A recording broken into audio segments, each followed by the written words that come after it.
Hello friends, income tax के cases की series में आज जो केस हम डिस्कस करेंगे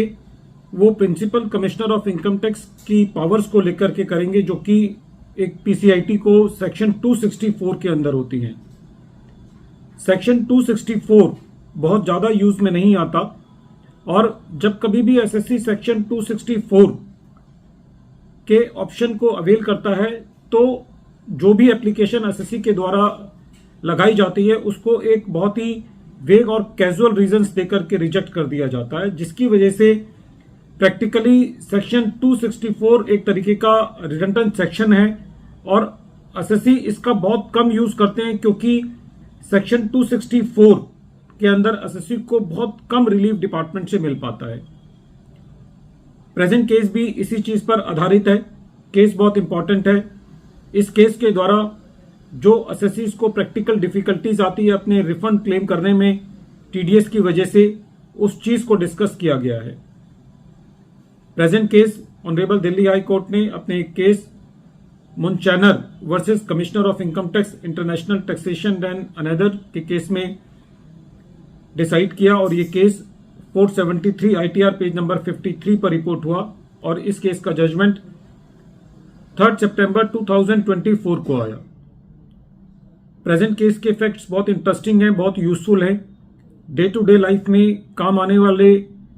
फैक्ट्स हैं। प्रेजेंट केस के अंदर एसएससी ने अपनी असेसमेंट ईयर 15-16 की रिटर्न फाइल करी। जब एसएससी ने ये अपनी इनकम टैक्स की रिटर्न फाइल करी तो एसएससी ने अपनी इनकम को सेक्शन 90 के अंदर एग्जेम्प्ट क्लेम किया। एसएससी का जितना टीडीएस 26 एएस में आ रहा था असेसमेंट ईयर 15-16 से रिलेटेड, वो एसएससी ने अपनी रिटर्न के अंदर क्लेम किया और एसएससी को उसका रिफंड मिल गया। बाद में एसएससी को यह पता चला कि एसएससी का असेसमेंट ईयर 15-16 का कोई रिफंड था जो कि डिडक्टर ने असेसमेंट ईयर 16-17 के अंदर काटा, जिसकी वजह से एसएससी उसका रिफंड नहीं ले पाया। एसएससी ने उस टीडीएस का रिफंड जो कि एसएससी का असेसमेंट ईयर 15-16 का था और जो कि 16-17 में डिडक्टर ने काट के जमा किया, एसएससी ने उस टीडीएस का रिफंड असेसमेंट ईयर 16-17 में भी नहीं लिया, क्योंकि एसएससी उस रिफंड को उस साल में लेने के लिए एलिजिबल नहीं था सेक्शन 199 के मुताबिक, क्योंकि सेक्शन 199 ये कहता है कि आप उसी साल में रिफंड ले सकते हैं जिस साल उस टीडीएस से रिलेटेड उसकी इनकम आप अपनी इनकम में दिखाते हैं। जब एसएससी को यह पता चला कि ये टीडीएस दूसरे असेसमेंट ईयर के 26 ईयर्स में चला गया है, तो एसएससी ने कमिश्नर ऑफ इनकम टैक्स के पास सेक्शन 264 के अंदर ये एप्लीकेशन लगाई कि मुझे इस टीडीएस का बेनिफिट मिलना चाहिए जो असेसमेंट ईयर 16-17 में कट गया है। एसएससी ने सेक्शन 55 का हवाला देते हुए ये अपनी एप्लीकेशन लगाई, लेकिन learned principal commissioner of income tax ने यह कह के एसएससी की एप्लीकेशन को रिजेक्ट कर दिया कि एसएससी टीडीएस का रिफंड खाली रिवाइज रिटर्न फाइल करके ही ले सकता है और दूसरा एसएससी ने उसकी कॉरस्पॉन्डिंग इनकम नहीं दिखाई है, उस पर टैक्स नहीं दिया है। एसएससी ने इस रिजेक्शन के against honourable Delhi high court के अंदर रिट पिटीशन दायर करी। कोर्ट का यह कहना था कि प्रेजेंट केस के अंदर ये इस बात में कोई भी डाउट नहीं है कि जो एसएससी का टीडीएस का रिफंड है वो एसएससी ने अभी तक नहीं लिया है।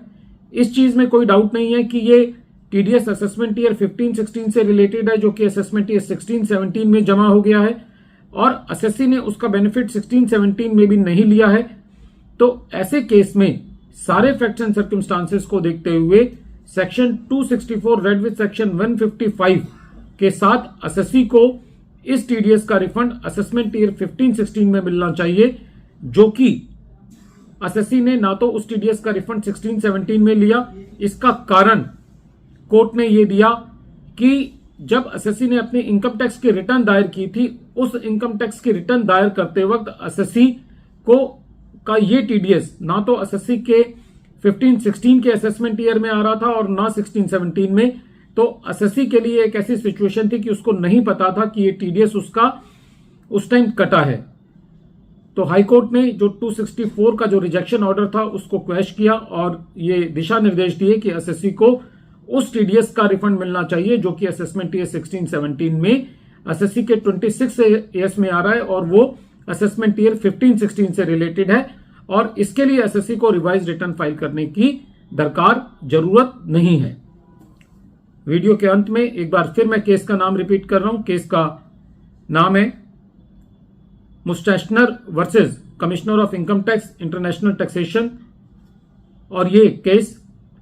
473 ITR पेज नंबर 53 पर रिपोर्ट हुआ और इस केस का जजमेंट 3 सितंबर 2024 को आया और